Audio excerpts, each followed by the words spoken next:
माता पिता की सेवा शिक्षाप्रद कहानी। गांव के एक पनघट पर 4 औरतें पानी भरने आईं। पानी भरते भरते वे एक दूसरे से बातें करने लगीं। चारों के एक एक पुत्र थे। बातों बातों में उन्होंने अपने पुत्रों के गुणों का बखान करना प्रारंभ कर दिया। पहली औरत बोली, मेरा पुत्र बहुत सुरीली बांसुरी बजाता है। जो भी उसकी बांसुरी सुनता है मंत्रमुग्ध हो जाता है। मैं ऐसा गुणवान पुत्र पाकर बहुत प्रसन्न हूँ। दूसरी औरत बोली, मेरा पुत्र बहुत बड़ा पहलवान है। इस गांव में ही नहीं बल्कि दूर दूर के गांव में उसकी बहादुरी का डंका बजता है। ऐसा गुणवान पुत्र भगवान सबको दे।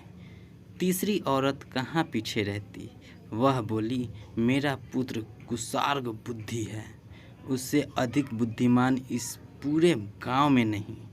लोग अपनी समस्याएं लेकर उसके पास आते हैं। मैं ऐसा पुत्र पाकर धन्य हो गई।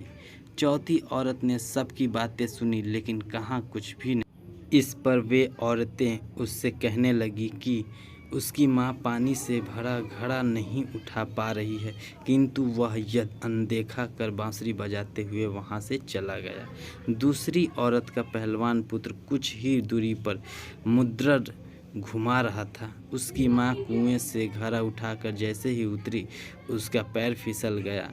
किसी भी प्रकार वह संभल गई, किंतु पहलवान पुत्र अपनी माँ को नज़र उठाकर देखने के बाद भी उसके पास नहीं आया और अपनी कसरत में लग गया।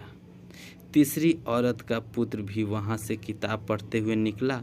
उसकी माँ ने उससे कहा, पुत्र, मैं दोनों हाथों से घड़ा पकड़े हुए हूँ, ये रस्सी जरा मेरे कंधे पर डाल दी। लेकिन वह अपनी माँ की बात अनसुनी कर वहाँ से चला गया। तभी चौथी औरत का पुत्र वहाँ आया। अपनी माँ के सिर पर घड़ा देख वह उसके पास गया और उसके सिर से घड़ा उतार कर अपने सिर पर रख कर चलने लगा। कुएं के पास बैठी एक बुढ़िया यह सब देख सुन रही थी। वह बोल पड़ी, मुझे तो यहाँ बस एक ही गुणवान पुत्र नजर आ रहा है, वही जो अपने सिर पर घड़ा लिए जा रहा है। माता पिता की सेवा करने वाले पुत्र से गुणवान पुत्र भला कौन हो सकता है।